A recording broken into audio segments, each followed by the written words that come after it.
শুভ সকাল বন্ধুরা। আজ হলো 17 জুলাই শুক্রবার। আজকের সকালের বিশেষ বিশেষ খবর হলো ভোর রাত অবধি ফুটবল উপভোগ, আসামের রূপান্তরের যাত্রা বললেন মুখ্যমন্ত্রী হিমন্ত।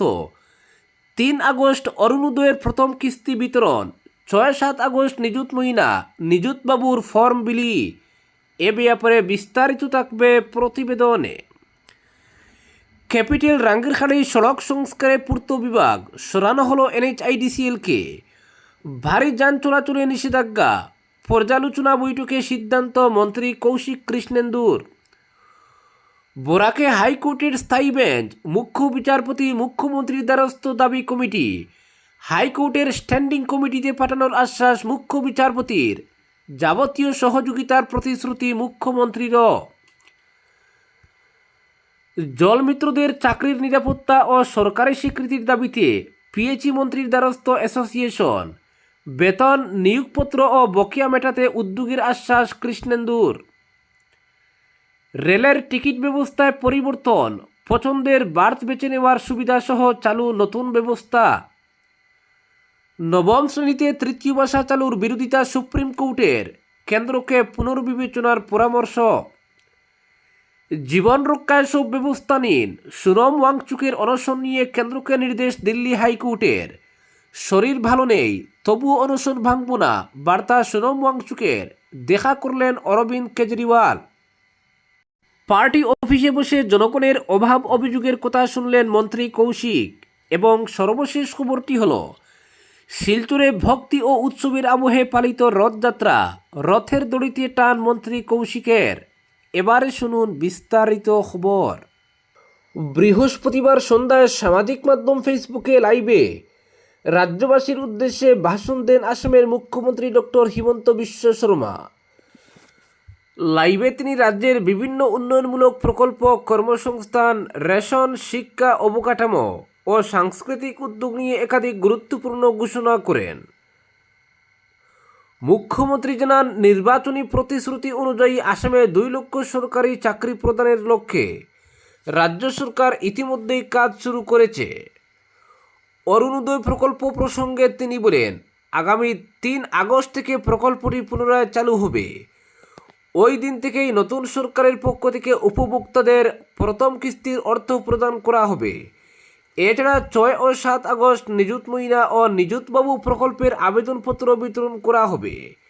আগামী সেপ্টেম্বর মাস থেকে শিক্ষার্থীরা এই 2 প্রকল্পের সুবিধা পেতে শুরু করবে।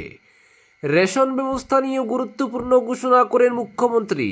তিনি জানান, আগস্ট মাস থেকেই পুনরায় চাল, চিনি ও ডাল সরবরাহ শুরু হবে। পাশাপাশি জীবন প্রেরণা প্রকল্প সেপ্টেম্বর মাস থেকে কার্যকর হবে। বন্যা পরিস্থিতি নিয়ে তিনি বলেন, এখনও পর্যন্ত বন্যা ভয়াবহ রূপ না নিলেও লখিমপুর ও ধেমাজির মানুষ দুর্ভোগের মধ্যে রয়েছেন। সরকার তাদের পাশে রয়েছে এবং সব ধরনের সহায়তা করবে। তিনি আরও জানান, এখনও পর্যন্ত কোনো নদী বাঁধ ভেঙে যায়নি, তবে নদী ভাঙ্গন নিয়ে উদ্বেগ রয়েছে। আগামী 1 ও 2 আগস্ট তিনি নিজে ডিব্রুগড়ের নদী ভাঙ্গন কবলিত এলাকা পরিদর্শনে যাবেন। গুয়াহাটির উড়ারপুলে ঝুলন্ত বাগান অর্থাৎ হ্যাঙ্গিং গার্ডেন নির্মাণের কথা ঘোষণা করেন মুখ্যমন্ত্রী। জনগণের আগ্রহ থাকলে ভবিষ্যতে রাজ্যের অন্যান্য শহরেও এই উদ্যোগ সম্প্রসারণ করা হবে বলে জানান তিনি আরও বলেন, চলতি বিধানসভা অধিবেশনে একাধিক গুরুত্বপূর্ণ আইন উপস্থাপন করা হবে। কামাখ্যা মন্দিরে কাশী বিশ্বনাথ করিডোরের আদলে কামাখ্যা করিডোর নির্মাণের কাজ আজ থেকে আনুষ্ঠানিকভাবে শুরু হয়েছে। এই প্রকল্পে প্রায় 500 কোটি টাকা ব্যয় হবে। আদালতে মামলা চলায় এতদিন কাজ শুরু করা সম্ভব হয়নি। মধুপুর সত্রের সৌন্দর্যায়নের জন্য 35 কোটি টাকা বরাদ্দ করা হয়েছে বলে জানান মুখ্যমন্ত্রী। এ বিষয়ে পশ্চিমবঙ্গ সরকারের সঙ্গে আলোচনা হয়েছে। পাশাপাশি ঐতিহাসিক কারেঙ্গর সংরক্ষণ ও সৌন্দর্যায়নের উদ্যোগও নেওয়া হয়েছে। চলচ্চিত্র পরিচালক আদিত্য দরের সঙ্গে লাচিত বরফুকনকে নিয়ে চলচ্চিত্র নির্মাণের বিষয়ে টেলিফোনে আলোচনা হয়েছে বলে জানান তিনি। আদিত্য দর আগামী আগস্ট মাসে সাক্ষাৎ করবেন বলে আশ্বাস দিয়েছেন। মুখ্যমন্ত্রী আরও বলেন, মিশন বসুন্ধরা প্রকল্পের মাধ্যমে ইতিমধ্যে 10 লক্ষেরও বেশি পরিবার উপকৃত হয়েছে। আগামী 25 ডিসেম্বর থেকে মিশন বসুন্ধরা 4 শুরু হবে। প্রকল্প সংক্রান্ত সমস্যা ও পরামর্শ জানাতে একটি বিশেষ পোর্টালও চালু করা হবে। এছাড়া আসামের আদিম জনগোষ্ঠী হিসেবে মরান মটক সম্প্রদায়কে বনভূমিতে জমি প্রদানের বিষয়ে সরকার চিন্তাভাবনা করছে। পরবর্তী খবরটি হল, শিলচর ইটখোলায় কাছাড় জেলা বিজেপির কার্যালয়ে জনগণের অভাব অভিযোগের কথা শুনলেন রাজ্যের মন্ত্রী কৌশিক রায়। তার সমাধানে সংশ্লিষ্ট বিভাগীয় আধিকারিকদের সঙ্গে কথাও বলেন তিনি। বৃহস্পতিবার সকাল 10টা থেকে প্রায় 2 ঘন্টার জনতার দরবারে মন্ত্রী কৌশিকের সঙ্গে কথা বলেন কাছাড় জেলার বিভিন্ন প্রান্ত থেকে দলীয় নেতা কর্মী ও সাধারণ মানুষ। এদিন দলীয় কার্যালয়ে জনগণের উপচে পড়া ভিড় পরিলক্ষিত হয়। অনেকেই আবার দ্বিতীয়বার রাজ্যের মন্ত্রী পদে আসীন হয়ে তাকে সংবর্ধনা প্রদান করেন। সব মিলিয়ে এদিন জেলা বিজেপি কার্যালয়ে মন্ত্রীর জনতার দরবার গিয়ে ব্যাপক উৎসাহ উদ্দীপনা দেখা যায়।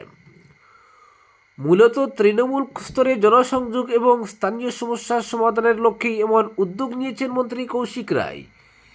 এর মাধ্যমে সাধারণ মানুষ যাতে সরাসরি তাদের রাস্তাঘাট, পানীয় জল, স্বাস্থ্য বা সরকারি প্রকল্পের মতো বিভিন্ন বিষয়ের সমস্যার কথা তুলে ধরতে পারেন। মন্ত্রীও অভিযোগগুলো শুনে তাৎক্ষণিক সমাধানে সংশ্লিষ্ট সরকারি বা প্রশাসনিক বিভাগে বিষয়টি সমাধানের জন্য সুপারিশ করেন। এর আগে এমন জনতার দরবারে জেলা বিজেপি কার্যালয়ে বহুবার অংশ নেন মন্ত্রী কৌশিক। তবে দ্বিতীয়বার মন্ত্রী হয়ে বৃহস্পতিবারই প্রথম তিনি তার জনসংযোগ কার্যালয়ে জনগণের সঙ্গে মিলিত হন। প্রথমবার মন্ত্রী হয়ে জেলা কার্যালয়ে তার জনসংযোগ কার্যালয়ে কক্ষ খুলেন। আবারও রাজ্যে হিমন্ত বিশ্ব শর্মা নেতৃত্বাধীন সরকারে মন্ত্রিসভায় স্থান লাভ করে সেই ধারা অব্যাহত রেখেছেন তিনি। পরবর্তী খবরটি হল, ক্যাপিটাল রাঙ্গিরখাড়ি সড়ক সংস্কারে পূর্ত বিভাগ সরানো হলো NHIDCL-কে। সরিয়ে দেওয়া হলো NHIDCL-কে। এর বদলে সংস্কারের অভাবে দুঃখতে থাকা ক্যাপিটাল পয়েন্ট রাঙ্গিরখাড়ি জাতীয় সড়কের দায়িত্ব নিচ্ছে এবার আসাম সরকারের পূর্ত বিভাগ। শুধু তাই নয়, এই সড়কে ভারী যানবাহন চলাচল নিষিদ্ধ করতে যাচ্ছে সরকার। বৃহস্পতিবার কাছাড়ের অভিভাবক মন্ত্রী কৃষ্ণেন্দু পাল এবং খাদ্য ও উপভোক্তা বিষয়ক মন্ত্রী কৌশিক রায়ের উপস্থিতিতে পর্যালোচনা সভায় এমন সিদ্ধান্ত নেওয়া হয়েছে। সবার পরে এই সিদ্ধান্তের কথা জানিয়ে দুই মন্ত্রী বলেন, ক্যাপিটাল রাঙ্গিরখাড়ি সড়কের দায়িত্ব নেবে পূর্ত বিভাগ। পরবর্তীতে একেবারে সোনাবাড়ি ঘাট পর্যন্ত জাতীয় সড়কটি কেন্দ্রীয় সংস্থার হাত থেকে সমঝে নেবে আসাম সরকারের অধীন পূর্ত দফতর। এমনকি এই সড়কের সুরক্ষা ও টেকসইয়ের বিষয়টি বিবেচনা করে ভারী যান চলাচল নিষিদ্ধ করা হবে। বড় গাড়িগুলোকে তারাপুর রামনগর বাইপাস হয়ে গন্তব্যে যেতে হবে। শিলচর শহরের রাস্তাঘাট নিয়ে বিগত কয়েকদিন থেকে গণরোষ আছড়ে পড়েছে। সামাজিক মাধ্যমে প্রতিবাদের জড় বইয়ে দিচ্ছেন নাগরিকরা। ফলে বিষয়টি উপলব্ধি করে বিধানসভা অধিবেশনের ফাঁকেই পর্যালোচনা বৈঠক করলেন দুই মন্ত্রী। পর্যালোচনার মূল বিষয় ছিল জেলার কয়েকটি অত্যন্ত গুরুত্বপূর্ণ সড়ক পরিকাঠামোকে উন্নত করা, যার মধ্যে রয়েছে ক্যাপিটাল পয়েন্ট থেকে রাঙ্গিরখাড়ি সড়ক, শিলচর ফ্লাইওভার, ISBT পর্যন্ত সড়ক এবং বীরবল বাজার থেকে শিলচর মেডিকেল পর্যন্ত সড়ক।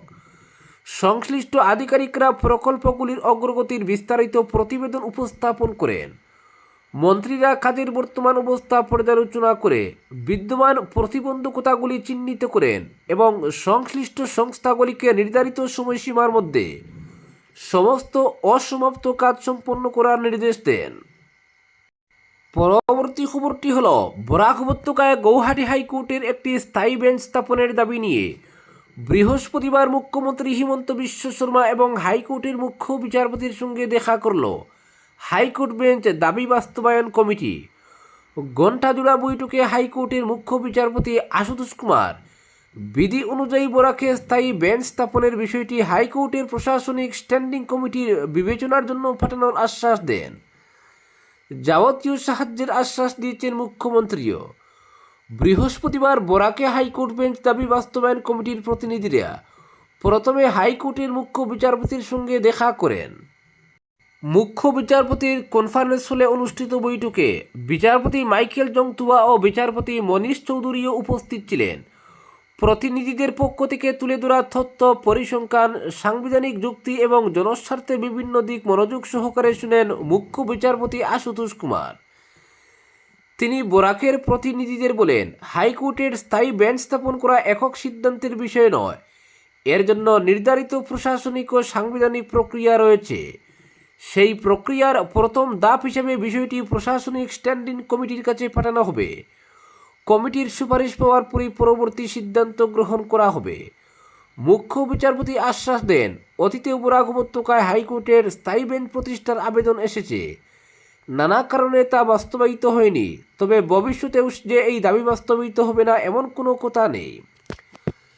এরপর বরাকে হাইকোর্ট বেঞ্চ দাবি বাস্তবায়ন কমিটির প্রতিনিধিরা দিশপুরে মুখ্যমন্ত্রী হিমন্ত বিশ্ব শর্মার সঙ্গে দেখা করেন।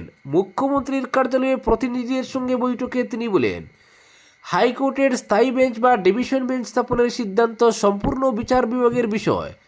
তবে বিচার বিভাগের অনুমোদন মিললে প্রয়োজনীয় পরিকাঠামো নির্মাণ সহ সব ধরনের সহযোগিতা করা হবে সরকারের পক্ষ থেকে। বৈঠকে কমিটির পক্ষ থেকে মুখ্যমন্ত্রীর হাতে ভিশন ডকুমেন্টের একটি কপিও তুলে দেওয়া হয়। পরবর্তী খবরটি হলো, জীবন রক্ষায় সব ব্যবস্থা নিন, সুনম ওয়াংচুকের অনশন নিয়ে কেন্দ্রকে নির্দেশ দিল্লি হাইকোর্টের। দীর্ঘ অনশনে ক্রমশ অবনতির দিকে সুনম ওয়াংচুকের শারীরিক অবস্থা। এই পরিস্থিতিতে তার জীবন রক্ষায় প্রয়োজনীয় সব পদক্ষেপ নিতে কেন্দ্রকে নির্দেশ দিল দিল্লি হাইকোর্ট। বৃহস্পতিবার আদালত স্পষ্ট জানিয়ে দিয়েছে, নিয়মিত স্বাস্থ্য পরীক্ষা, প্রয়োজনীয় চিকিৎসা এবং চিকিৎসকদের পর্যবেক্ষণ নিশ্চিত করতে হবে, কারণ প্রত্যেক নাগরিকের জীবন সমানভাবে মূল্যবান। সুনম ওয়াংচুকের দীর্ঘ অনশন নিয়ে আদালতের দ্বারস্থ হয়েছিলেন সমাজকর্মী রাকেশ কুমার সাইনি। তার আবেদনে দাবি করা হয়, অনশনকারীর শারীরিক অবস্থা দ্রুত অবনতি হচ্ছে, সময় মতো চিকিৎসা না পেলে অপূরণীয় ক্ষতি হতে পারে। সেই আবেদনের শুনানিতেই আদালত কেন্দ্রকে সুনমের চিকিৎসা নিয়ে সক্রিয় হওয়ার নির্দেশ দেয়। শুনানিতে কেন্দ্রের পক্ষে সলিসিটর জেনারেল তুষার মেহতা জানান, সুনমের স্বাস্থ্য পরীক্ষা নিয়মিত করা হচ্ছে। কখনো সরকারি চিকিৎসক, কখনো বেসরকারি হাসপাতালের চিকিৎসকরা তার শারীরিক অবস্থা পর্যবেক্ষণ করছেন। তবে আদালত জানিয়ে দেয়, সরকারি চিকিৎসকদের মাধ্যমে নিয়মিত স্বাস্থ্য পরীক্ষা করা উচিত। সেই প্রতিবেদনের ভিত্তিতে প্রয়োজন হলে সরকারকে দ্রুত ব্যবস্থা নিতে হবে। উল্লেখ্য, বৃহস্পতিবার সুনমের অনশন 19তম দিনে পৌঁছেছে। তার শারীরিক অবস্থার সর্বশেষ চিকিৎসা বুলেটিনে জানানো হয়েছে, অনশন শুরুর পর থেকে তার ওজন প্রায় 8.9 কেজি কমেছে। বর্তমানে তার ওজন প্রায় 57 কেজি। গত 24 ঘন্টায় আরও প্রায় 400 গ্রাম ওজন কমেছে। চিকিৎসকদের মতে তিনি এখনও সচেতন ও মানসিকভাবে স্থিতিশীল থাকলেও সার্বক্ষণিক চিকিৎসা পর্যবেক্ষণে রাখা প্রয়োজন। এদিকে যন্তর মন্তরে চলা অনশন মঞ্চ থেকেই ওয়াংচুক বলেন, শরীর ভালো নেই, তবে পরিস্থিতি এখনও নিয়ন্ত্রণের বাইরে যায়নি। একই সঙ্গে সমর্থকদের আন্দোলন চালিয়ে যাওয়ার আহ্বান জানিয়েছেন তিনি। একটি ভিডিও বার্তায় সুনম ওয়াংচুক স্পষ্ট জানিয়েছেন, তিনি অনশন ভাঙতে চান না, বরং সমর্থকদের সংসদচল কর্মসূচিতে যোগ দিয়ে আন্দোলনকে আরও শক্তিশালী করার আহ্বান জানিয়েছেন।